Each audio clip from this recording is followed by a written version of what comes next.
I'll reach out to them. Thank you.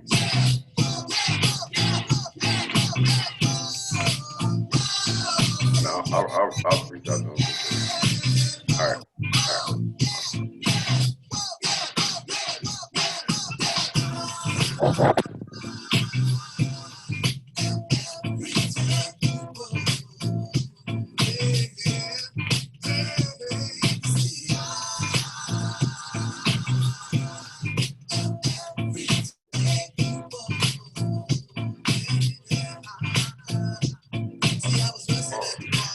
Sounds like a real call.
Hello, everyone. Welcome.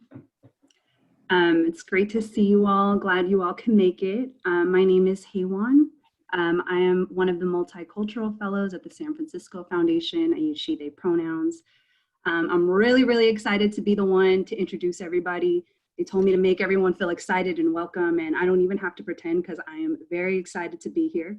So, you know, before I started as a multicultural fellow and working in mental health, I was a young person organized on my high school campus at 14 in the struggle to end the daytime curfew law in Los Angeles with the Labor Community Strategy Center, who is a member of the Dignity in Schools campaign, and was working for almost a decade as a student organizer, as a member, and then as a community organizer on staff. And because of that, I'm really excited to be in this moment because Dignity in Schools is family. As a young person, being able to travel to action camps, trying to stop racist policing practices, holding school districts accountable across the state, and getting cops out of our schools. And so I'm excited to be here on this call with folks like Cadre and Black Organizing Project, who have been in this fight for a long time. We are at a huge moment where people across the globe are declaring Black Lives Matter and to defund the police. And, you know, oftentimes our movement gets lumped into one big group. And I just want to remind folks that, you know, Dignity in Schools has been in this fight for over a decade.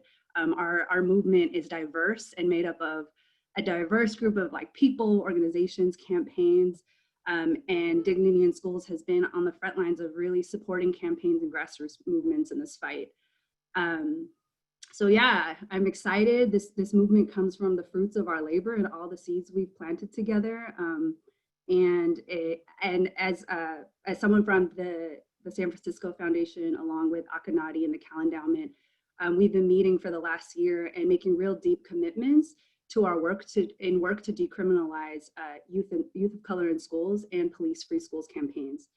We're excited for y'all to be here. I'm grateful to our partners at CCFJ and NFG. We want this to be as interactive as possible, so please use the chat. Someone will be monitoring and keeping track of questions. And yeah, let's get started. I'm gonna pass it to Tia Martinez from Forward Change, who's gonna kick us off. Welcome, folks. It's great to be here. Can folks see my slides? Great, okay. So I am going to kick us off. right. So we're going to talk today about the Dignity in Schools California campaign, statewide movement building, and a framework for abolition and transformation. We're going to start with me. We're going to roll over to hearing from Jackie from BOP, Maisie Chin from Cadre, Alexis from MILPA, Felicia from COPE, and then we're going to take Q&A. So I'm going to go through this intro, kind of setting the stage and making some connections. Haywan spoke about how so often we think, you know, there's much more diversity in movements. And unfortunately, sometimes that diversity in movements means that we're siloed. So we're talking now to criminal justice funders. Usually we're supported through education funders. Like there's this weird siloing of this. And I want to just kind of remind us of the larger system that we're addressing. So what is the school to prison detention deportation pipeline? So this is quick, this is basic. You got a student that's suspended. When the kid gets suspended, they have less learning time, right? That means they fall behind. Research shows they're twice as likely to be retained, twice as likely to drop out. Same times that you're not with grown-ups and learning, you're on the street. You're usually going to be in your neighborhood, okay? And that neighborhood over the last 30 years has become increasingly policed through broken windows or order maintenance. This is going to increase your exposure then to both violence and to police and ICE, okay? So it shouldn't be surprising that research shows that the kids who are suspended are 3 times as likely than the kids who aren't suspended to end up in the juvenile justice system database. So it increases your chance of arrest. What we're talking about today is the presence of school police, right? So that traditional route right there down there, increasingly, you don't even have to take the push out to the street route. You can just go directly from the school police. What do we know about what school policing does? We know that it makes schools no safer. There's no evidence that it reduces any crime, but there is evidence that students of color, women, all types of young people who are marginalized actually end up feeling less safe in schools with police. Furthermore, it increases the level of suspension for everybody. So there's this feedback loop, and it increases the racial disparity, right? So you have more suspensions and you have Black and brown kids getting suspended even more. Finally, unsurprisingly, it increases arrests, especially for small trifling things that really should be dealt with in school. You get more arrests and surprise, surprise, even greater racial disparity, all right? Once, if you get arrested enough, you're going to end up in juvenile court, and eventually you're going to end up in juvenile detention. We know that when you end up in juvenile detention, that has a huge impact on your increased risk of dropping out of high school. You're going to go from a 1 to 10 chance of dropping out to a 1 to 4 chance of dropping out. And the truth is, when you leave detention, you're not going to go back to your unified school district, to your normal school district. You're not going to get to go back to that school. You have to first transfer back into your district. And then once you're in that district, it's really, really difficult once you have that probation piece, that probation label, to actually get re-enrolled in school. So most likely by this time in the pipeline, you're going to end up in a continuation school or a community day school. So at this point, you need a lot. Right when you need extra help, you need more time, you're behind, right? You're going to go to a school where you're going to get packets to bring home, where you're going to have terrible online learning, right? And at this point, you're going to feel a certain kind of way about the world, right? It's not going to feel like a particularly just world. So you're going to be put right back into that classroom, right? And the teacher's going to say, so-and-so, take your hat off. Do you think at that point, you as a young person, are you going to escalate or de-escalate? You're going to escalate, and what's going to happen? You're going to get suspended again. So it goes round and round and round in this circle, and it makes it increasingly likely that by the time you hit 18, 2 things have happened. You dropped out of high school, and dropping out of high school doubles to quadruples your probability of going to prison. And you've ended up in secure confinement, so kids' prison, right? And we know that when you end up in kids' prison, that increases the likelihood that you go to adult prison, goes from 1 to 10 to 1 in 3. You'll be in adult prison by age 25. So this is the way that the school to prison pipeline works in an integrated way and bridges, right, to prison. What do we know about what are the solution sets? We need to end suspension. We need to transform school climate and culture. We need to do pre-adjudication diversion. Every kid at point of arrest should be pushed away from that. I'm not talking about something that happens after adjudication, but right at the beginning. And then for those kids who still end up in the system, we need to end youth incarceration and scale community-based alternatives. And then finally, for those kids who are coming out of those community-based alternatives, especially if they're residential, we need a whole different alternative school system, right? That leaves these two things, okay? So in the discussion over the last 20 years around the school to prison pipeline, these two issues here, school police and community police, have been marginalized in really important ways, but they're crucial, right? None of this cycle works without that happening. So let's look a little bit about what this looks like today. In California, there are 355,000 suspensions, 710,000 days suspended, and 5,079 school-related arrests and referrals to law enforcement, okay? And over the last 10 years, we have got our suspension numbers in California, because of the work of organizers, cut in half. So we're at 355, we used to be close to 700,000, right? Now, while we've been successful at suspensions, and while suspensions remain far too high, we haven't touched the number of school-related arrests. They've stayed completely level. They've stayed completely level, and in some cases, they've inched up. That means right now, today, you have places like LAUSD, which actually has more referrals to law enforcement, 8,416, than suspensions, 8,294. Mind you, this was in 15-16, and the suspension rate is even lower. So what's happening, it's like we took off one piece of the pipeline, but then people started going through the policing like them even more. Eastside Union High School, right here in San Jose, 1,164 referrals to law enforcement versus 1,851 suspensions. So then when we're looking at these arrests and referrals to law enforcement, what does the racial disparity look like? Statewide, about five arrests, referrals to law enforcement per 1,000 students, okay? Black students, 14.6, about 15 arrests for 1,000 students. Native, 8.4. Pacific Island, 7.1. Multiracial, 7. Latinx, 5.2. White, 3.5. Asian, 1.8. Does this chart look familiar to folks? We see some version of this chart whenever we're looking at the results, the deep results of centuries of racial stratification, okay? We know, for instance, here, Black students are only 6%. There are only about 350,000 Black students in California, but they're making up almost 1 in 5 of the arrest referrals. Similarly, Native students are about 0.5%, but their representation among arrestees double that at 1.1%. Okay? And when you talk about the arrest rate, the overall arrest rate for all 10 to 17-year-olds is about 24 arrests per 1,000, right? That means it looks like possibly about 20% of all arrests are coming directly from schools. And in some places, we have even more concrete data. Because the data, I have to just say as a caveat from like my nerdy perspective, like there's the data we're using, the civil rights data collection, there's massive underreporting. For instance, in 15-16, which is the most recent data we have from the feds on arrests, LAUSD reported 0 school arrests. They said everything was a referral. So we know this is wrong. So when we look closer here, this is San Jose, the department of the police department.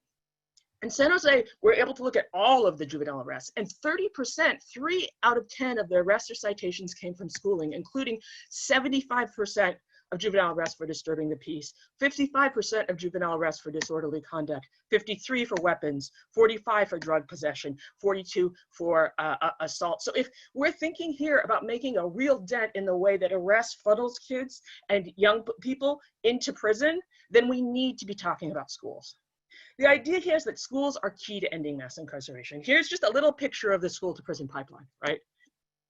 This is essentially the upstream feeder of what most of you all who are funding traditional criminal justice stuff are dealing with, right? Because this here, push out, leads to adult incarceration, which leads to, if you survive incarceration, coming out with a felony, which locks you out of opportunity, which in turn, you end up unable to get a job, unable to find a home, you have untreated health issues, and that's going to make you more likely to recidivate. So you go from one negative feedback loop to another negative feedback loop. And that negative feedback loop goes from one generation to another. So when you have kids, probably the single most researched piece on this whole slide is the impact of adult incarceration on children, right? We know what it does.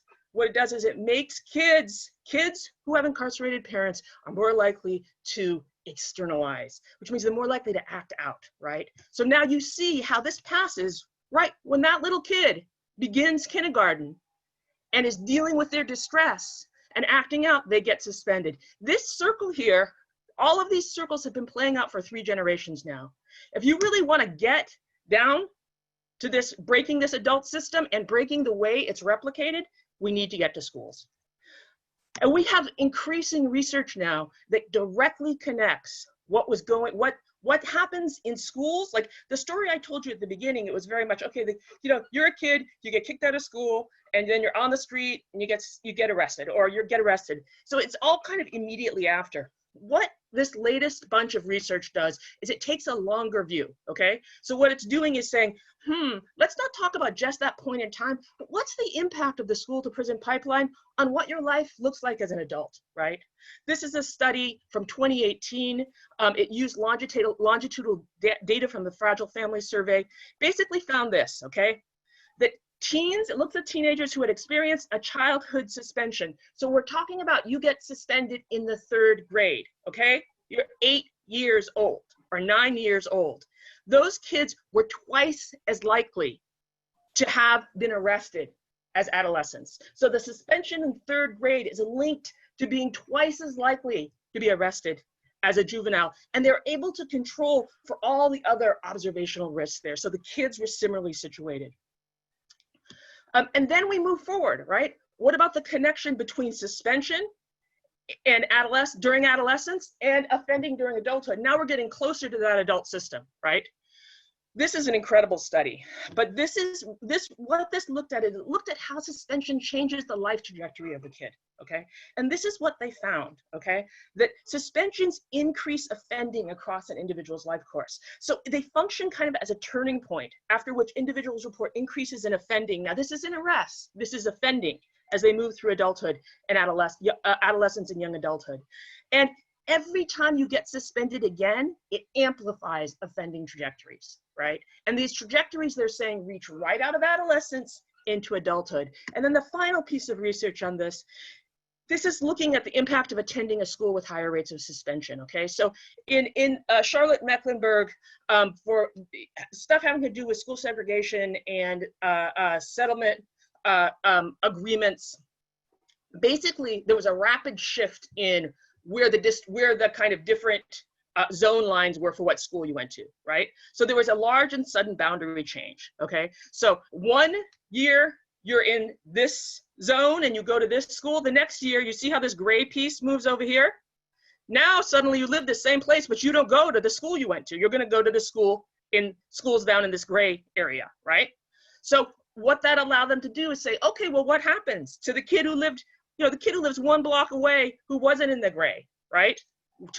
And this is what they found. It was really incredible. They found that just being in the neighborhood where you were zoned to a school district or a school sub-district with a higher suspension rate, it made you 15 to 20% more likely to be incarcerated as an adult. Okay, so that we now have evidence that takes us all the way from 3rd grade through adulthood. We also know that for the kids who were abruptly put into the school district that had a higher suspension rate, they were 15% more likely to drop out, 11% less likely to attend a 4-year college, and there also was no impact on test scores, although there was some positive effect for white males, but it faded. Okay, so that brings us back to where we started, right? So yeah, you have 1 minute left. Right on. Here we talked about the school police, and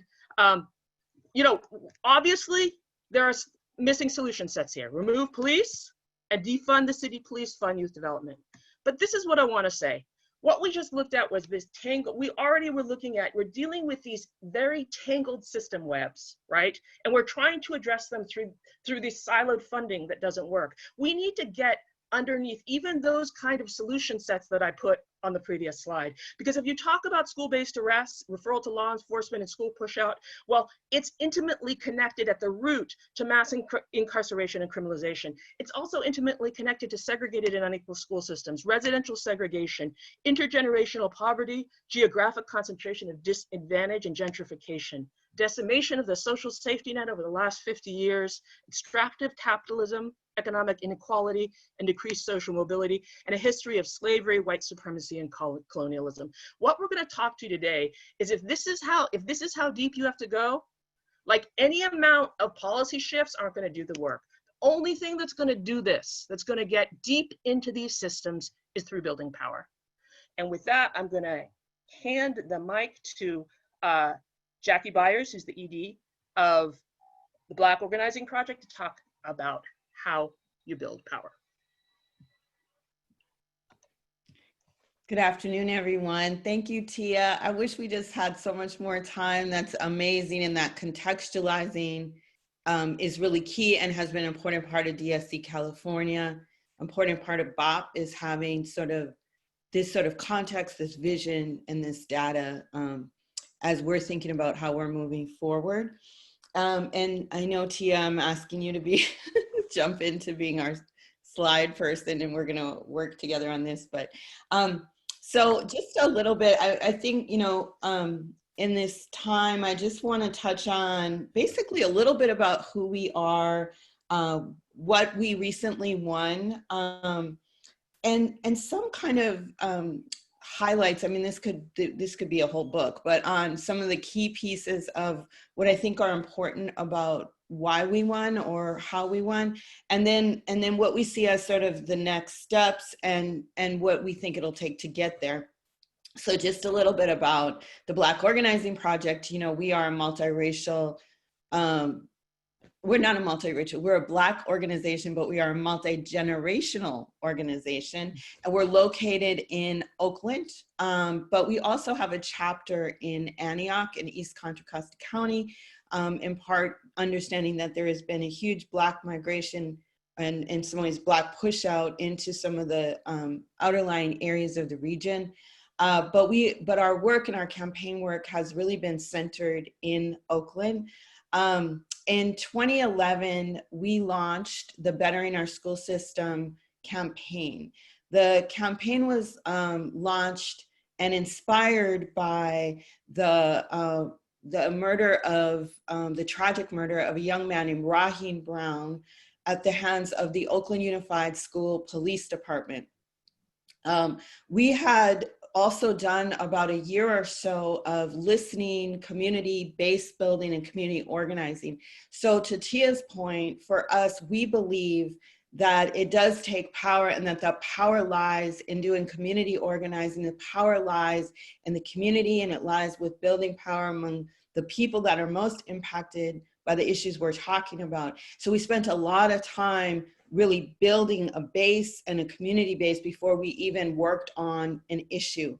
And so when we found out about the murder of Raheem, it was critically important to us. We decided not to just work on justice for that family, and there was folks who did that work. We really wanted to look at the systems and the issues that on a broader level, how law enforcement, how policing, how mass incarceration intersects with the education system. And so we found ourselves taking on that issue because it was deeply rooted in a Black history and a fight for liberation, and also the present conditions that we were dealing with in Oakland. And in taking on that fight, there was a lot of obstacles. Being a Black organization, also, we didn't sort of fit in sort of a box at the time, and again, many other challenges. But we understood why this fight was important. We are also a proud member, I want to say, of the Dignity in Schools California strategy team, and we see this as our chosen family.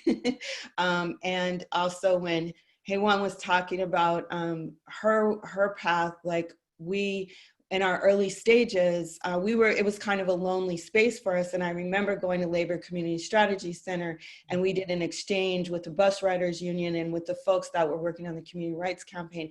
And those relationships were critical to us. So I just want to say that. I want to go into talking a little bit about some of the stages of our campaign.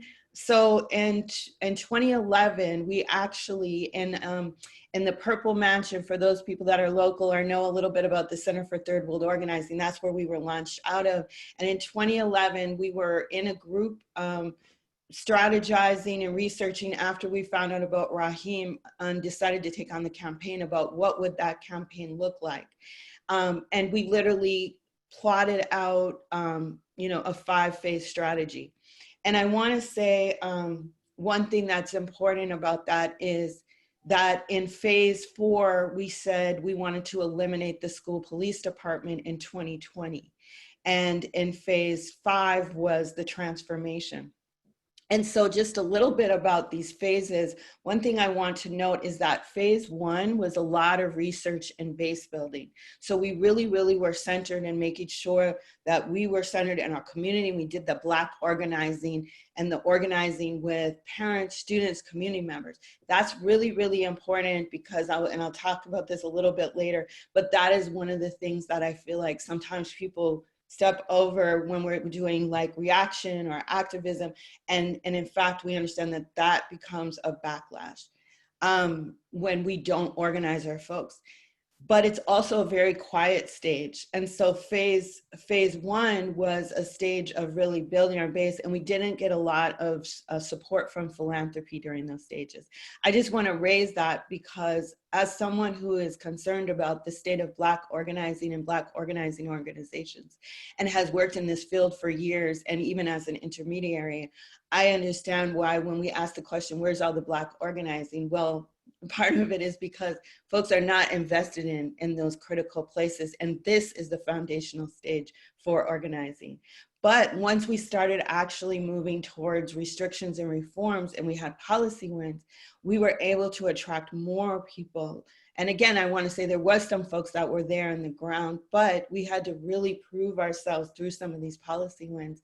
And one of the challenges with that is that we understood what our vision was. And so when we got to stage 3 and at the end of stage 3, we had to make decisions that those policy wins, we had to kind of take our energy off of some of that because we understood that some of those policy wins were actually not getting us to our ultimate win, which is stage 4 and 5. And so for us, we were not driven by kind of what made us have external credibility as much as what was our vision and what was the vision of our base. I also want to just note that Jasmine Williams is also here with me, and she is one of the team members and one of the leadership of the Black Organizing Project and has been critically important and has developed these slides. So thank you, Jasmine. So going on to, so what happened, the next slide is, we won. So we were able to eliminate the Oakland Police Department. And, you know, in 2020, on June 24th, we recently had this win. And I want to raise the fact that, you know, we said this in 2011, not because I want people to think that I'm prophetic and I can tell you the lottery numbers or anything like that, but more because this was, you know, a lot of folks after we won were like, oh, so since everything happened in this moment, that's okay, it's just a domino effect. And we really want to emphasize that this was a long-term strategy. And it wasn't just a strategy about winning in Oakland, it was also a strategy about pushing the narrative across the country to talk about police-free schools and being in these conversations with Dignity in Schools California and other allies across the country to really push this idea of abolition and push it even when it wasn't comfortable or it wasn't a centered conversation. And this has been a battle and a fight that we have worked towards. And so So this is also historic because it was one of the only places that we know about in the country where we have eliminated an entire department at this level with a resolution that calls for police-free schools and a community-controlled process towards implementation. And so this is not a small thing. It's not a quick policy. It wasn't a reaction. It was a deliberate organizing strategy. And can we go back to the last slide real quick? Because I want to just emphasize a few points on how we won. Hopefully I'm doing okay with my time. So one of the things is that another important point is in this first phase, a lot of the folks that were participants or were part of the development of the strategy, I want to connect to something that Tia said. So we're really big on saying the most impacted people, but sometimes externally and sometimes, you know, folks talk about, okay, so that's just students because they're impacted. We understand that students are directly impacted, but if you go back to thinking about what Tia talked about, and especially as a Black community, our entire community is impacted by mass incarceration. Our entire community is impacted when students are pushed out of schools.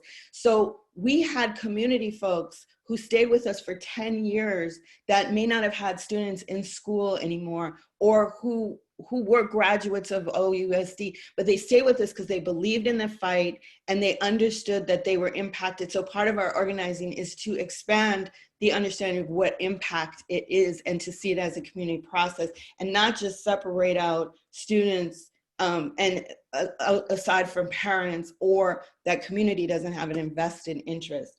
And then I also just want to again emphasize the importance for us in developing a long-term strategy, which isn't always sexy, it isn't always exciting because people sometimes want to see things happen quickly. And so we'll invest in larger institutions that do fast-moving policy wins. But for us, it was about building a base that would lead us to transformation, which brings us to where we are now. And I also want to say just a couple other points about what was important. Again, long-term strategy, organizing the most impacted and expanding what impact it is, and also developing a vision that was unpopular and seen as radical. And a lot of folks, you know, when they look at, you know, grassroots organizations, will try to push people towards something more realistic or that brings to scale. And I want to say it's important for folks to trust grassroots organizations, to trust organizations that are saying, we're going to push for further vision, because a lot of times our base is ready for that. And they want to push past reforms. And also just, we had to say no to things. So there's a lot of people who want to pull you into this and pull you into that. And we had to really know when to say no to that and center into building our base, because if we're not doing the on the ground organizing, we're actually not going to win. And finally, knowing when to expand our solidarity and our movement to include people. So 2 really quick things I want to say is, you know, last October when we came up with the People's plan, we expanded on the education arena. So people were working on privatization, people that were working on labor issues, they all galvanized under sort of supporting Black leadership towards this issue of policing, because they understood that this issue of criminalization had an impact and was directly connected to the disinvestment of a public education system. And so all of those folks outside of silos were willing to get behind this fight. That was a critically strategic, important moment for us. And that in March, when we first lost the first vote, we won that part of the campaign. And then the second phase of that was our 10 days of action right before our vote. We could have stopped on day 3 because we knew we had the votes, but that wouldn't have been the win, because the win for transformation was to engage those folks that are working on defund campaigns across the city, those folks that are working on criminalization issues, to see how the education space and the fights for policing in schools is connected to the fights around probation, the fights around the city. And we had to get behind and actually run a mini campaign, in fact, right after June 24th, because the city of Oakland was trying to increase revenue so that they could get engaged in the schools. And we had already known that that was going to happen. So again, breaking silos. Looking forward, our work ahead is, I'd say, transformation. And so what does transformation look like? Well, there's three kind of layers to it that I want to lift up. One is transformation of ideology, which is part of the work that we have to do, and it's part of the work we've had to do. Like reframing Maisie talks a lot about what is our North Star, pushing, even when it seems like it's the radical push. Beyond just where we're at, to see where we need to go. Transformations of institutions. So clearly we need to demonstrate in Oakland, what does it look like to transform the culture, not just eliminate the department. So when we come to the table with the district, they want to do sort of the same process and have us sit at the table and sign off on something. We're like, no, we're co-conveners. And they come with a plan from now until December, and we come with a plan for the next 3 years. See, folks underestimate the organizers, but the organizers are the visionaries. And so we have a plan to transform the school district. And we also have to look at the city and the county levels. And so we have to be part of holding those institutions accountable. And finally, the invisible part of this is transformation of the infrastructure.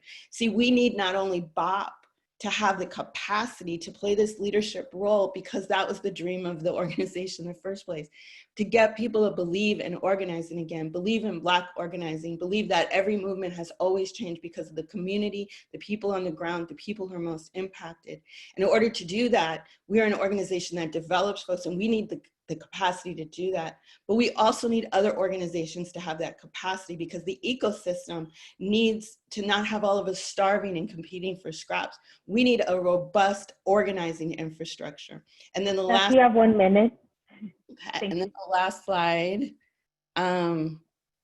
is just kind of what our snapshot is as an organization. So right now, I mean, when we started in 2011, we were at about $300,000 budget, grassroots, green organizers, and me. And in this time, over the last 10 years, we've built to a $1.5 million budget. But we are very committed to developing folks. So everyone on staff has, for the most part, come in. This is their first time ever doing anything like this. We've developed them and their leadership throughout. So pretty much the entire staff, for the most part, came in on a development track.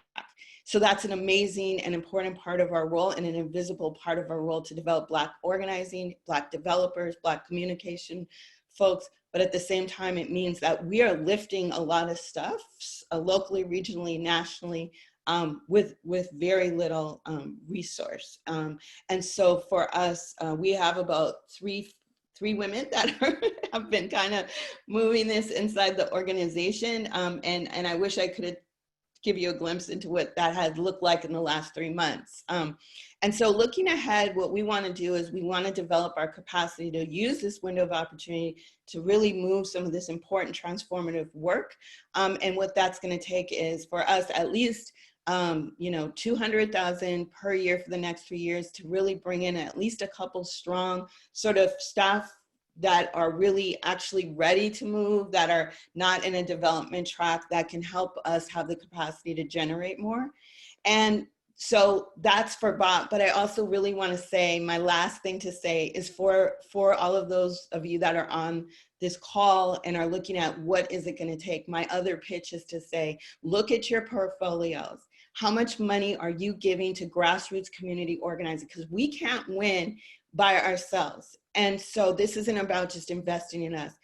Double it, whatever you're giving to grassroots organizing. I mean, real grassroots organizing. And how much are you giving to Black-led organizations, especially when they're at that risky and beginning stages of building infrastructure? How are you supporting that infrastructure?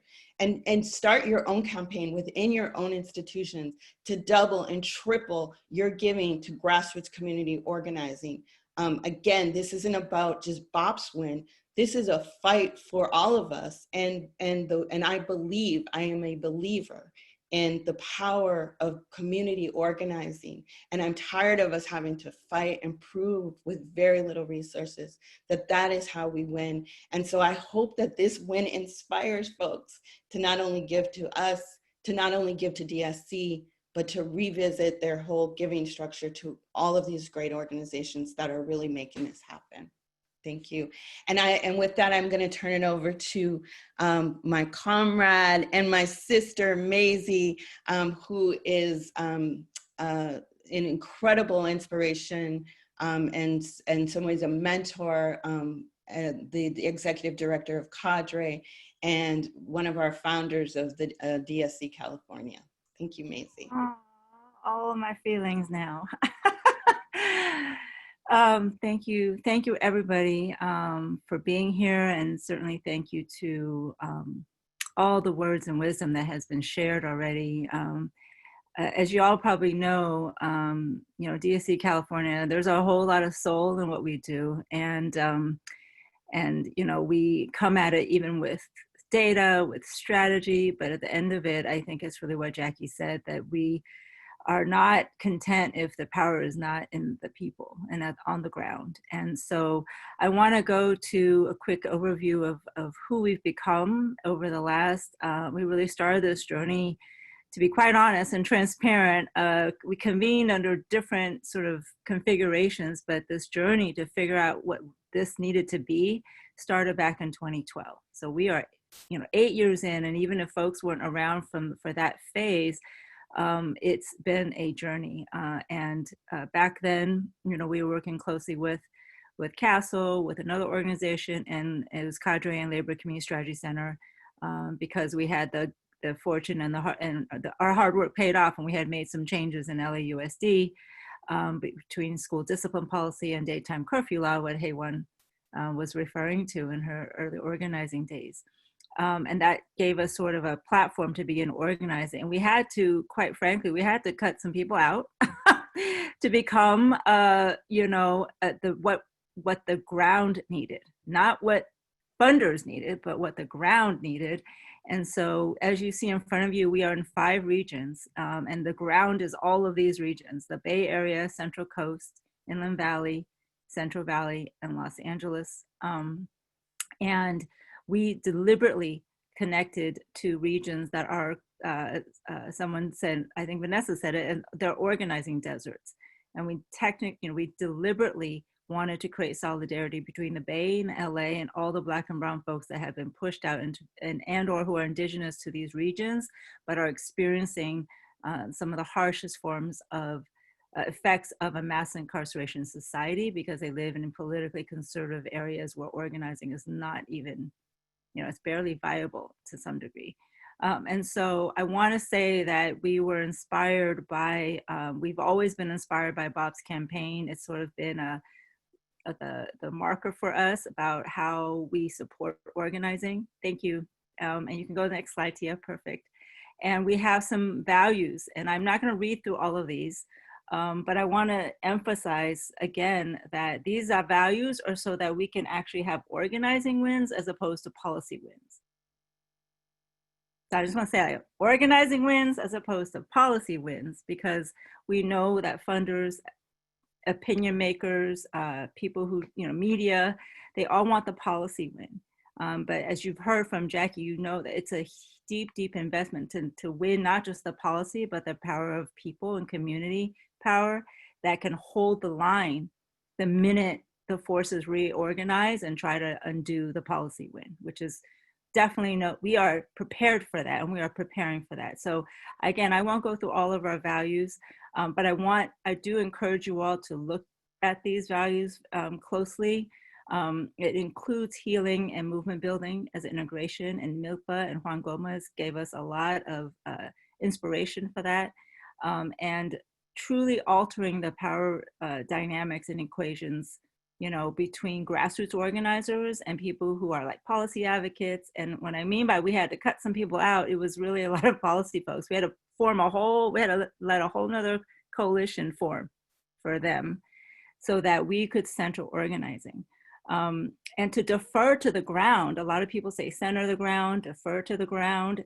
That is actually an ideology and a practice. It's not a simple sort of task. It's not a convening. You can't just suddenly have, no disrespect, you can't suddenly have people on a panel and you're centering the ground. It's actually a rigorous practice that happens beyond convenings, beyond panels. It happens when you're allowing the leadership from the ground, that's accountable to people on the ground, actually shape the agenda, actually define the narrative, and define the, what does success mean? What does impact mean? And when those measures are too radical for funders, it's deferring to the radicalness, it's not deferring to the lowest common denominator. And lastly, there are a few words on here that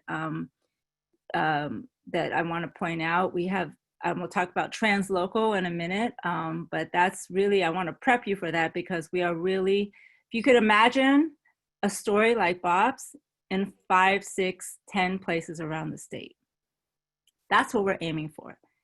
And we also know that the ecosystem of building power towards liberation is not going to happen if Black organizing is not thriving. And so in addition to the story of Bob, it's the Black leadership of Bob, it's the ideology of Bob, and it's also then building Black and Brown solidarity so that we can both center and fight for everybody else all at the same time. And that is what we are aiming for. Okay, next slide. So, and then the one after that, 2 slides. There we go. So we've sort of landed on a word. I'll have to admit, it's a little bit for funders and policy people, because it's not necessarily our favorite word, intermediary, but we had to put organizing in front of it. And so we're going to try to create a new word, a new phrase called organizing intermediary. And we want to distinguish ourselves from traditional policy and advocacy intermediaries, because we have a behind the scenes apparatus with a strategy team. You are hearing from all of us who are from DSC California are on the strategy team. We also have our amazing statewide coordinator, Noemi Soto, who's on this webinar, as well as Jeffrey Winder from GSAN, who's also on the strategy team. And we work closely with Tia and Forward Change. But it's all behind the scenes. We are not in front. Even though those of us who run base building groups, we are still not in front, if that makes any sense. We are still building, trying to lift the whole ground up instead of one of our own organizations. And so we are trying to fill the void of supporting community-led and based organizing, everything that Jackie just mentioned. We are building ourselves and forming who we are as an alliance based on the needs of organizing. And I will add, it's organizing to dismantle mass incarceration. It's not just organizing in general, but it's definitely that type of organizing. We're taking on one of the fundamental pillars and expressions of white supremacy. So it's a very specific type of organizing, because it means changing ideology. It is not fighting for representation. It means changing ideology. And that type of organizing, as you've heard from Jackie, takes the research, the base building, the long-term vision. So we want to support organizing that does those things. We want to support each region with infrastructure so they can proliferate their local campaigns and have local campaigns all over that together are in sync with each other, are pushing ideology together, are pushing practice changes together, do deep analysis together. And that's what Forward Change helps us do, is that. So we know it's needed. We know how to replicate and support what BOP has done in other places. And many of our other organizations do the same level of deep analysis.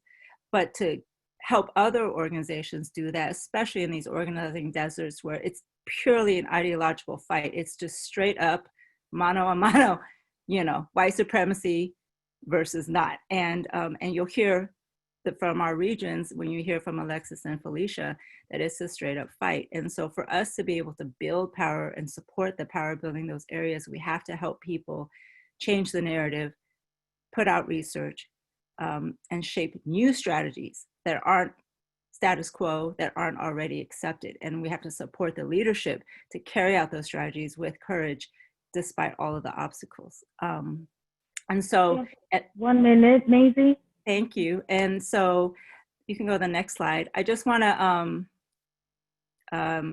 highlight some guardrails that we operate with. The first one is really, this is my favorite one, is not doing harm. And so, when Bob's campaign was gaining huge steam, and again, as Jackie said, everyone thought it was purely a response to George Floyd's murder, but they have been working for this moment. We are preparing for this moment. We were already prepared for this moment, and the moment happened, and we were ready, and BOP was ready. And we had to make sure that the bum rush to do something in the last 2 months did not harm BOP's campaign. We had to break the isolation. Jackie already mentioned just how the kind of support that BOP received towards the right up until the vote, and it was just an immaculate show of solidarity. If you witnessed the board meeting, it was an immaculate show. It was immaculate. From organizing perspective, it was immaculate. There was no opposition could really get in there. And then we're definitely not competitive. We're definitely not competitive. And one last thing is that, I think funders, we really hope that we can move to a new transformative place of working with funders so that we can really stop the harm of creating competition. Because normally all of the organizations on the strategy team, we would normally be competing with each other. We would literally be competing with each other for victories, for funding, for shine, and we don't. We're pretty egoless when it comes to our organizations, and there's an incredible amount of political trust that allows us to move pretty fast on these deep, deep levels. And lastly, I'll just show you the next couple of slides is just a whiff of the ongoing member victories and ongoing fights. In the last 2 months, all these things have gotten underway or reached an inflection point, in Sacramento, San Francisco, Salinas, which you'll hear about next, Cadre. And the next slide, we also have Cope and Inland Empire. You'll hear from Felicia, Fresno Barrios Unidos, Fathers and Families of San Joaquin and Stockton, and even Dolores Huerta Foundation in Bakersfield. In fact, they just had a vote on Monday, and so we have prepared for this moment. It was not by accident. And we are trying to almost do meta movement building, where everyone locally is building movement, and we're helping from both behind, from the bottom, and also creating a tent, if you will, from the top that allows people to find a chosen family to do organizing with this type of long-term vision and solidarity and commitment to the grassroots leadership. So with that, I want to pass it off to Alexis, and eventually you'll hear from Felicia as well. And I just want to say again that we turned a point when the regions bought in to all of this. And since the regions have bought in the last 2 years, it's like we have taken off.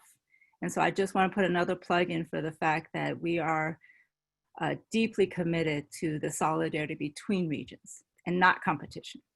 And with that, I'm going to pass it off to Alexis from Milpa. Thank you, Macy. Good morning, buenos dias, Kualitlanesi. My name is Alexis Magdaleno with Milpa. And first off, I want to honor and acknowledge the Salinian people, the people that lands that I'm currently residing in. Right here in the Salinas Valley. And, a little bit about Milpa. Our main goal as an organization is to end mass incarceration, dismantle the school prison pipeline, and build people in community power. And we do this in a unique way. We incorporate our culture, we incorporate consciousness, and we incorporate movement building. And the majority of our staff and people here are formerly incarcerated people of color that have been not only directly impacted, but also advocating for the changes that we want to see in our community. And just to give a little bit of context, so Milpa has been around since 2014. We're located in Salinas, more specifically Monterey County. We work throughout the region. And we've been around since 2014, and kind of what solidified our work here in the Salinas Valley was when there was 4 officer-involved shootings that led to the death of 4 Latino men within the span of a month or 2. Here in the city of Salinas, we were, the community was hurt, the community was in pain, community was suffering, and there was a lot of protests going on at that time. And the original founders of the org were able to harness that energy and bring people together in a círculo, sit down with some cedar and some copal, and not only talk about strategies to make the changes that they want to see in their community, but also heal at the same time. Healing and be culturally rooted in their cultura so that they can continue doing the work and they can continue taking care of their home and their family. And so that's what really kind of put us on the map here at home. But just to give you all a further context, Monterey County in a nutshell is based on, the economy here is based on agriculture. The majority of low-income folks here work in agriculture, work in the fields, and so there's a lot of disparities. But here in Monterey County, the leadership has invested a lot into the systems of incarceration. We're getting a brand new jail. We're getting a brand new juvenile hall. The city of Salinas is getting a brand new police department. We already have 2 state prisons, Salinas Valley and Soledad. And so the infrastructure is definitely there, but we've done a lot to move away from that as well because of our work. And you know, in regards to the school to prison pipeline, we've been able to have a big dent to that here locally.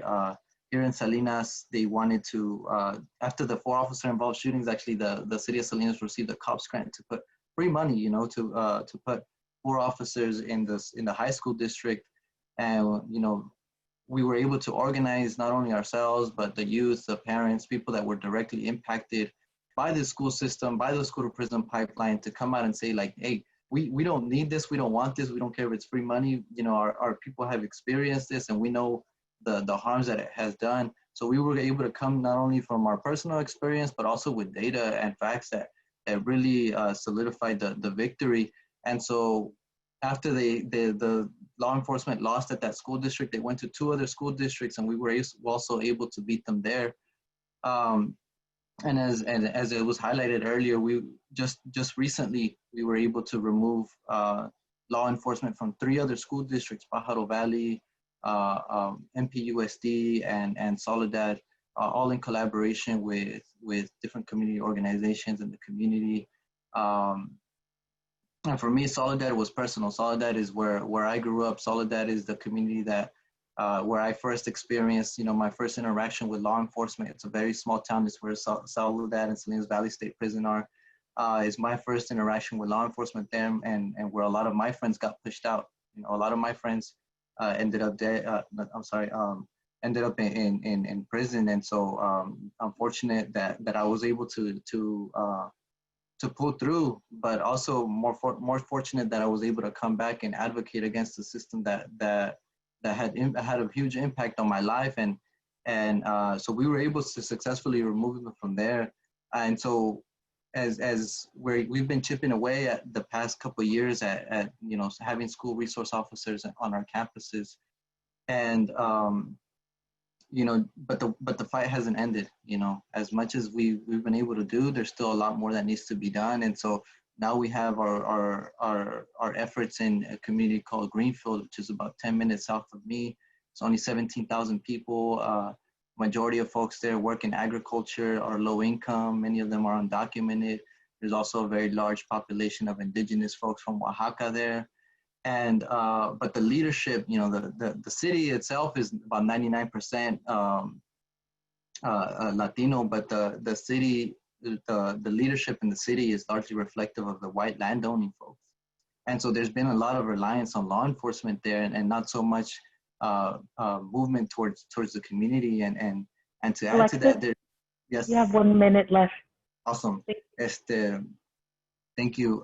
And to add to that, it's really an organizing desert, as it was mentioned before. There hasn't been any movement, any action to address any of the issues here. And so what we're doing is working with the young people, the new and emerging leaders that want to get involved into something and make change in their community, and teaching them the political infrastructure so that they can continue doing the work, but also be rooted in their culture and healing.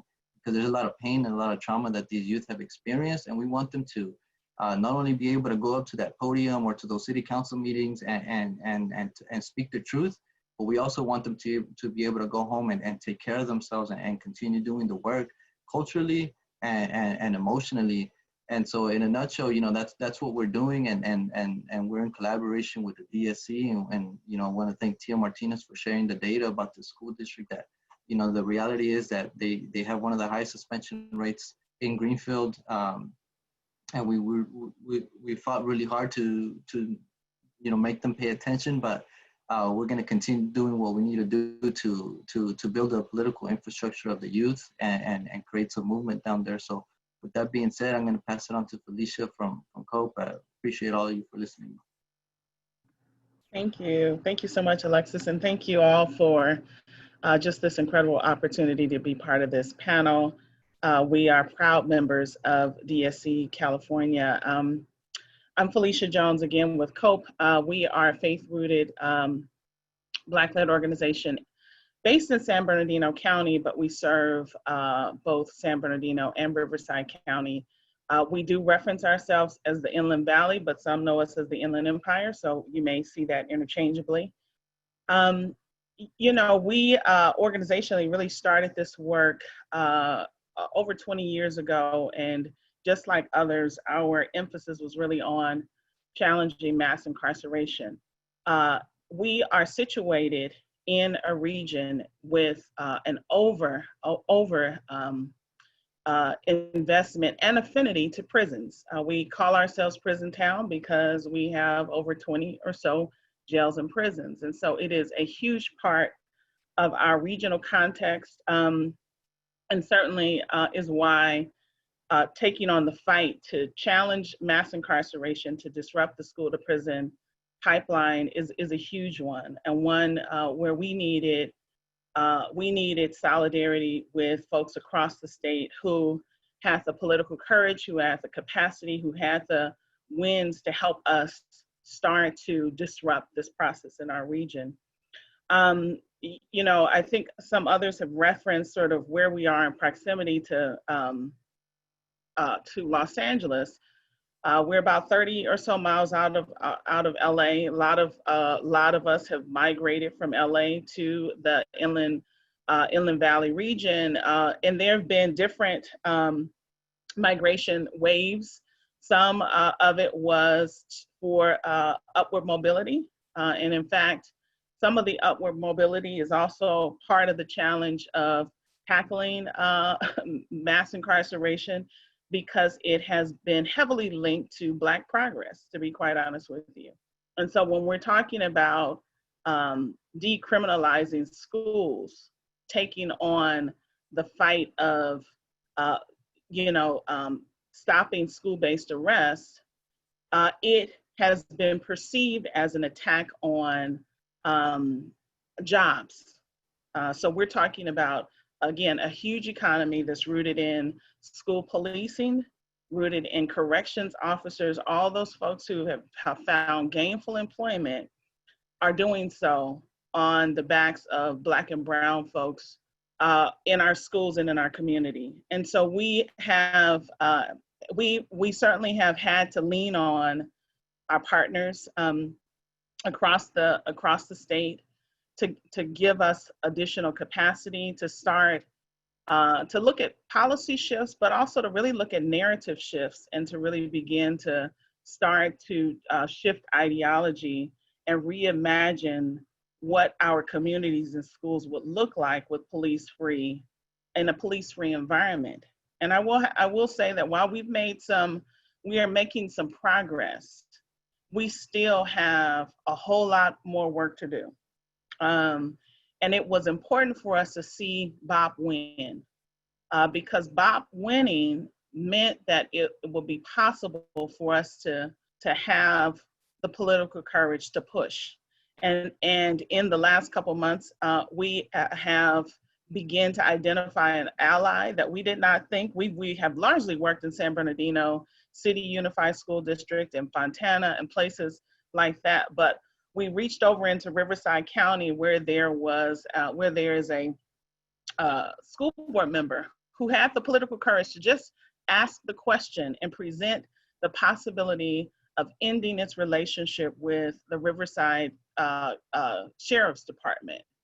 And we certainly are behind that effort. And we think that, again, it gives us the possibility of transforming our own regions and our own schools and building the kind of school climates that help students thrive. We really, we really need each other. We lean on each other. I can't say that enough, because the isolation factor is real. And we know that this moment, being in solidarity with DSC California has allowed us to meet the moment and to begin to build more power, because we've got young folks who are coming out, who want to see transformation, who are saying what their elders would not say in some cases. We don't want police in our schools, and we need to be part of the power base to make sure that they are not there. And so we're certainly grateful for this moment, and look forward to our continued work together. So I'll stop there. I'm not sure who I pass it off to. Thank you, Felicia. We're going to pass it to Neva. Good afternoon, everyone. Excited that you all are on here. I am Neva Walker. I get the honor of being the Executive Director of Komen Advocates for Children and Youth in San Francisco.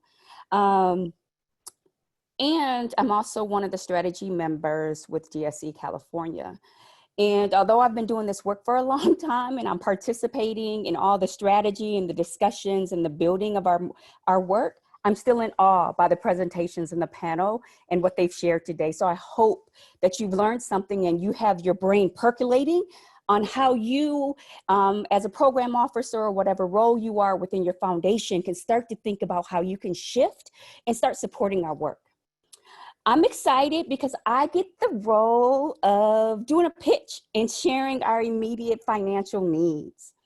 As mentioned before, DSC California and our member organizations have been focused on racial justice prior to this moment, centering on Black organizing for many years. We also know that resources to respond, especially in this moment, are needed. We're thankful to TCE, with the leadership of CASO, and some other funders who have helped us along the way to get to this moment. But what we also know right now, we actually need your support.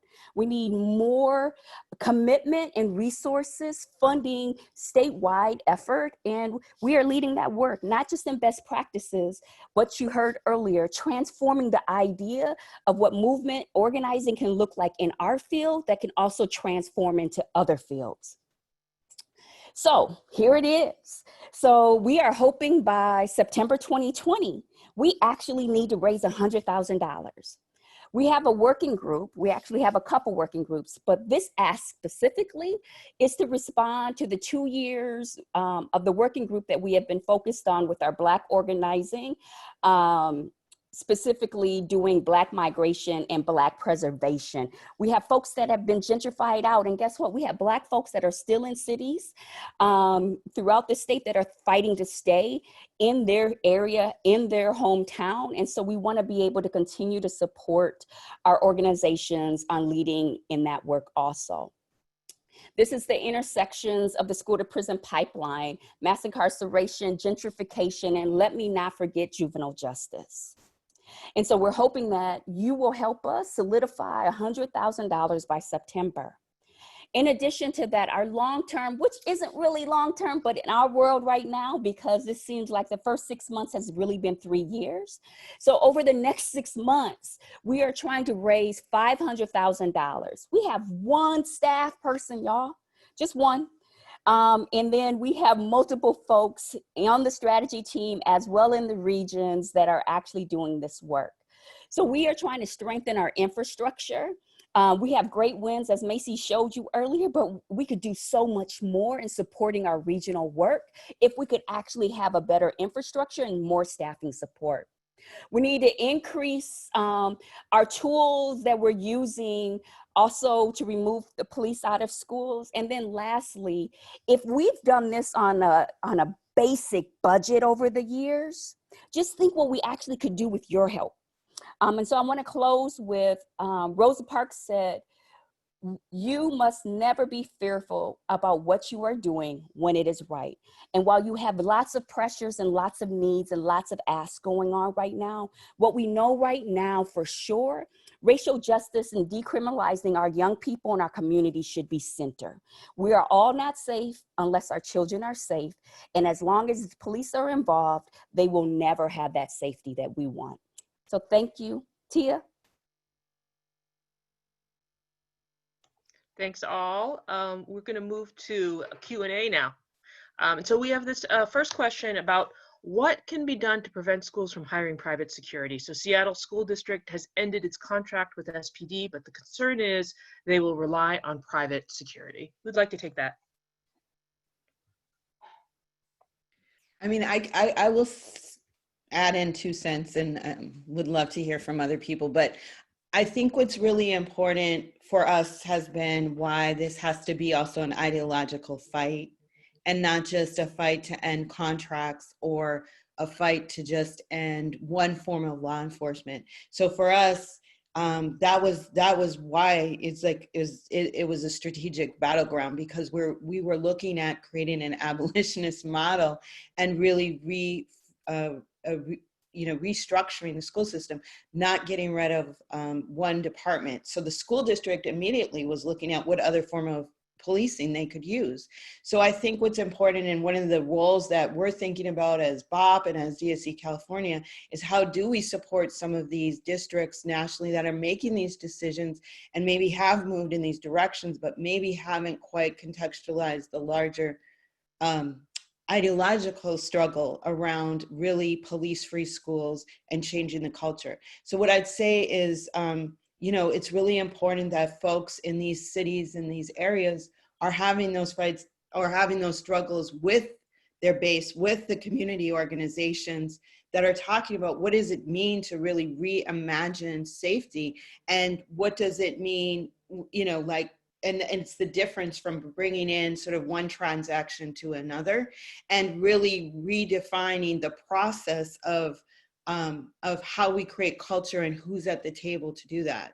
So, like for us, there's a lot of, we're looking at different kind of culture keepers and different kind of models. But again, I would say this is why it's critically important for us to be having these conversations nationally, for us to have the capacity to have those conversations, and really why people need to be connected to organizing, not just the activism, but the actual long-term strategy, because the system will inevitably revert to some other form of policing, surveillance, or criminalization without us doing it. Like, trust me, people were like, oh, I'm sure BOP is now resting after this big victory. It's like, there was no rest. We have probation trying to get into the schools. We have OPD trying to get into the schools. And we foresaw that, but it's immediate. And so I would just encourage folks to have those ideological struggles and to center it with their communities. Maybe you should add to this. Yeah, I want to just chime in. I mean, I think all of you also received our framework for abolishing police from schools. And that's why I think in the context of there was a crest of defunding fights, and yet we wanted to remind folks that it can't be done at every level for it to be actually effective. So I encourage you all to read that framework, because that's really for state level. Like if all of us are thinking at the state level, that there are certain fights that need to be done at the state level, and it's really the legal constructs that actually embed school police into our schools in the ed code. And so it's not as simple. That's why we need not just policy wins, but we need organizing wins. We need to support folks who can keep pushing. Okay, this is one benchmark. Now we have to go take down the next thing, and then we have to be prepared for when, like Jackie says, when it reverts back, and we have to build the people power to withstand all of that, and to fight and push through with strategy and not just a reaction like of anger, but actually a strategy as well. And I think lastly, I want to say that in LA, we, again, it was a little move between Manuel Criollo and myself to get the phrase added to the LA budget resolution that reduced our school police budget by $25 million. We had to tack on the end that they would not contract. And I think, again, we learned this from a collective fight. We learned this from sharpening our ideology and our analysis, and that allowed us to impact the LA resolution at totally the last minute.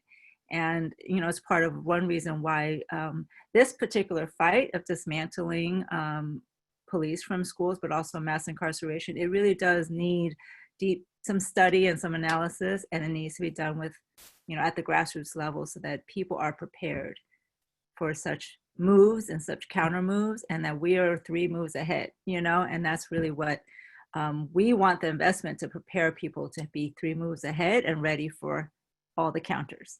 So I just want to add that there. And it's unfortunate because now all the fights are going to have to be sort of reacting to the system's counters. And it's going to be a long haul before we actually remove the ideology.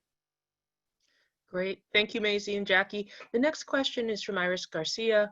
Maisie brought up centering organizing wins rather than policy wins. To the organizers and funders on the panel, how do funding practices shift when we do that? How can funders shift how they measure success? Jackie mentioned doubling investments in grassroots organizing and Black-led organizations. What else?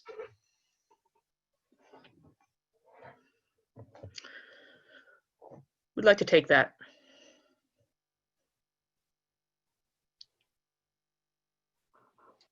Right on. Yeah, thank you for the question, Iris. You know, as I've been doing this work, what's helped us and what's helped Milpa is developing our political infrastructure for our youth and our young people, because that ultimately at the end of the day, you know, they need to be able to pick up the torch and continue doing the work. So in a nutshell, that's a big one for me and from my experience. But thank you. Other folks? I mean, I guess, yeah, I mean, I think it's just, there's a lot, this could be a whole conversation about the struggle. So like, you know, when we're pulled into having to sort of stop kind of harm from happening because maybe funders get excited about a piece of something without looking at the long-term strategy, it takes us away from being able to do the work in the field.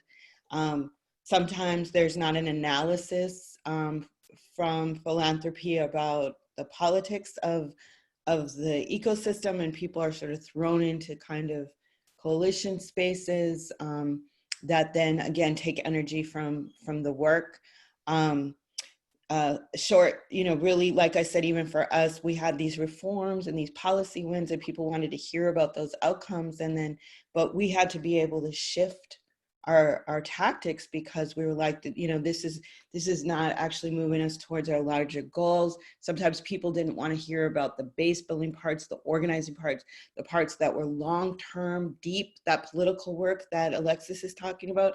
It doesn't always have the quantifiable aspects. So philanthropy, like really following the ground and following the organizations, believing in and assuming that they have the capacity to determine what they need and supporting them for what they need. I think those are the kinds of dynamics that, you know, we've had to do a lot of work and a lot of harm reduction because honestly, well-intended practices that actually have undermined sometimes our goals. And I just want to add that one thing I didn't say when I spoke was just the tendency to want to fund campaigns as opposed to movement. And I think sometimes centering organizing, we think we fund a campaign, you know, but as Jackie mentioned, a campaign can be literally 10 years of building consciousness, doing research, of shifting the narrative, of struggling with your own folks that you think are on your side and realizing they might not all the way be all the way there, and you need to make sure they're not going to undermine or try to hold back the radical vision. All of that is organizing. All of that takes people transformed and healed enough to engage with one another, you know, and to struggle with one another. And healing is a huge part of being able to struggle and lead that struggle and like facilitate that struggle. And so we're not saying don't fund campaigns. Like DSC California does not run a campaign. Like we're not going to run a campaign. We're going to support the campaigns on the ground. But we are also encouraging that the support on the ground is also beyond any campaign. I think we often have to re-up and we have to create a new campaign just to re-up our funding. And that ends up distracting us from doing the deep, deep work of everything that we've talked about today. So I just wanted to add that as well. Great. I'm going to combine two questions here next. One is, can someone speak to the recent announcement from the governor reclosing state juvenile halls across California? Will we see more detention at the county level as a result, or something different? And then Juan added to this, I think is related. What are some of the challenges that you all have faced in challenging probation and their roles within regular schools and alt ed schools? I can take the first question. The first part, which is, so yes, the governor announced a couple months ago that they're closing the state prison system for youth, okay? And that system has about 800 folks in it because of the hard work of organizing parents and families. 20 years ago, there were 10,000 kids in that. It's being closed, it's a long-term win, but you're right. The problem is the governor a couple weeks ago was ready to give all of the money that basically had been used to run DJJ to county probation officers with no limits, just give it to them, right? So the danger, we're in this moment of incredible opportunity and incredible danger, right? Like finally this behemoth, frighteningly, evilly abusive system is going to be closed down, but probation, which is hanging on by a thread because felony arrests and incarcerations of youth are down so low and their case numbers are so low that the cost per incarcerating a kid is between $200,000 and $500,000 a year. So right when we're about to close things, they're going to get a reinfusion of money. Counties on average are going to get anywhere from 4 to 6 or 7 or 8 kids back. Alameda will get 10, but they're using this to pump up why they still need more facilities and they need to expand facilities. So it's just the next kind of front on this. At the same time, so the thought of probation getting a lot of money right when school policing leaves means that probation is going to be really well positioned to come in and make a case to principals, to make a case to districts that they're the perfect people because they're even more like social workers than officer friendly, right? For them to get in there. Honestly, probation, the presence of probation has been more pervasive and destructive than in many ways police. And because they run programs, they have the emblem of but they're law enforcement. They're basically law enforcement. So it's a really, really important moment. And the way that the bump in the rug moves, right? So you hit it down, the police and schools, but then like Jackie said, then the Oakland City Council comes back with OPD saying they need $2 million in order to deal with, a couple hundred calls to service, right? So, and then you put that down and then probation says, oh, we have this wonderful new program that's gonna help at-risk kids. And, meanwhile, principals are pissed and freaking out, and you can see what happens when we have fractured movements and we have funding that reinforces that fracture and not enough resources going towards building the trust and the commitment, the long-term work it takes to build commitment across issue-based silos. So the next question is about the challenges working with probation in terms of in schools or in alt schools. Are there folks on the panel who'd like to take that?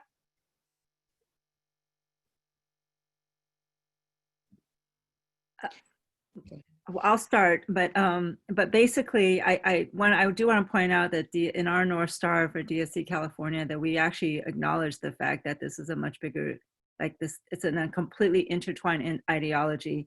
Even even our calls to, quite frankly, to remove police from schools and put that money in social workers as essentially also a family policing program, system. That we recognize that it's all deeply embedded to the point where probation officers a while back were the case managers. They're the ones that say we've been trained in restorative justice. And we ask people not to fall for that because that softer, kinder, gentler probation or, in a case management model really does, it creates the ideology that to get services, be it counseling, some kind of case manager that's watching over you, that you have to engage with law enforcement. In the past, when we first started parent organizing at Cadre, parents had to call the police on their kids that's how they thought they could get help for their kids. And that's how deeply embedded it is in our society. And so even as we remove one thing after another, that ideology is going to pop up, and we have to ensure that the policing does not come in the form of family care and family regulation. Thank you, Maisie. Last question, and then we're going to close out.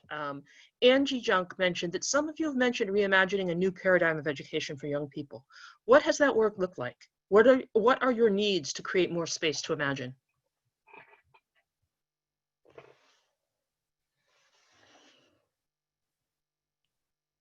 For us, Tia, it's really developing that culture, that being rooted in the cultura is something that's very big for our young people, because a lot of these young people are going through the education system, never learning about, you know, who they are or where they come from.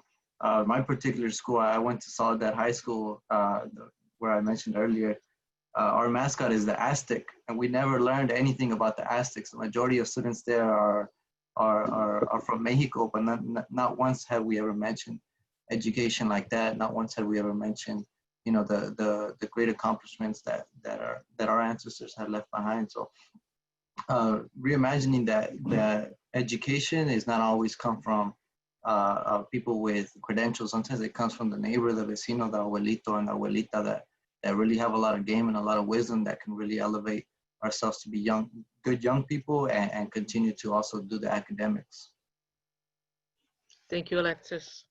Can I also just add that I know we've talked about the school climate being impacted and changed with counselors and restorative justice, positive behavior support, but I think it is also about having to reevaluate pedagogy and what actually what the students are responding to about the learning environment that oftentimes has to be punished when they don't comply with what's happening in the classroom, and nobody ever has to challenge, how do we do things differently so that students are engaged in a different way? So I think that is as much about reimagining the school environment so that we are rethinking how we are educating our young ones in a way that supports them and advances their learning. Thank you, Felicia. We're going to close out now with Castle Redmond.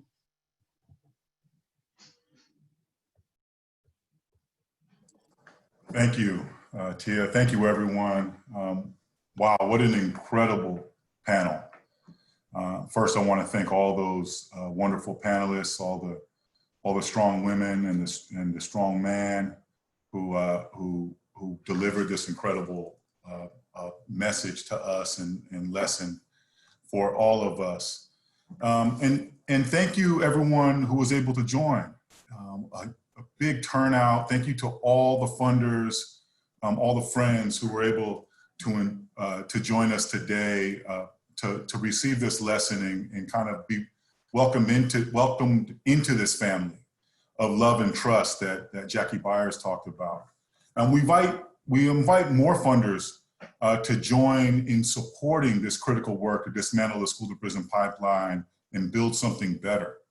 The current political climate has shown us that those fighting for police-free schools are leading the way to decriminalizing Black people and people of color in communities and in our schools. And I've been a friend of the folks on this panel and a supporter of this work for a long time now. And the reason I do is because of the love and trust that they have with each other, how they are able to show up for each other, and the fact that this coalition adds value to their work locally and builds something really incredible statewide. And that combination is really rare. I've also realized the organizers are the visionaries, as they said. They have the depth of analysis on root causes and transformation that we need. How do we reimagine our school system? How do we reimagine our communities? It's the organizers on the ground who really have that vision and carry that vision. Not transactional, not legislative win by legislative win, but long-term vision. And I wanted to ride with them, and I invite you to come ride with them as well. And they have the connection and commitment to community. And only the organizers doing that deep political analysis with community members can really have that connection to community. So this is the time for the ask, folks. This stuff does not happen for free. A lot of these organizers have been doing this work on the side in their extra time, along with their executive director commitments. And it's time to fund the movement. It's time to fund the coalition itself. It's time to fund the infrastructure. Jackie Byers and Bob and Jasmine and Jessica, they're looking to raise $600,000 over 3 years, or $200,000 a year to cover 2 more positions to support the capacity building and implementation of the wins that they've already achieved, and then be able to grow and expand in Oakland. DSC California is currently working with just 1 staff person to coordinate all of this work statewide. They need deeper capacity at the statewide level to be able to build. Most coalitions cannot operate on this thin of a budget, but these folks, as committed as they are, have been. And one of the reasons is because they haven't been transactional. They've been going deep, and it's hard for folks to understand. It's hard for funders to understand. But I think right now in this moment, we do understand as funders, and we're able to step in and support. So their goal right now is to raise $100,000 by the fall. $100,000 by the fall. That should be able to be raised right now on this call, on this Zoom. You can put it in the chat if you want to contribute to that. And they want to raise $500,000 by the end of the year to strengthen their statewide work and support the Black migration and preservation work that they've been doing as a working group of DSC California. And folks, that's not since May, all right? They didn't just develop that in May or June and start to launch that. This is work that they've been doing, cross-racial work to support a Black migration and preservation project, right? Folks coming together on this. And so they want to raise $500,000 by the end of the year to do that. And this is something they've been doing for a couple of years now. And now it's time to actually raise money to support it. So folks, give right now to do it. And in the end, we want to be able to support this work because this is the work that will shift us away from incarceration as a tactic to control communities and into transformation as a way to develop communities, to build together something new and different. And I'm asking you to join. So put in the chat if you're able to contribute, if you know you can do it, even if you don't know how much, if you want to join, let's do it. Otherwise, reach out to us. Any of the funders on the call, in the chat, on the Zoom right here that you're seeing, reach out to any of us. Anyone can reach out to me personally at the California Endowment and support any of this work, and I'll show you how. My name is Castle Redmond. I'm Managing Director of the California Endowment, based in the Oakland office, but I work statewide. And I am here for you if you have any questions and if you want to understand how to support this work in any way. So with that, I have nothing left to add. Have a wonderful day. Thank you for joining, and thank you to the panelists again for such an incredible, incredible presentation.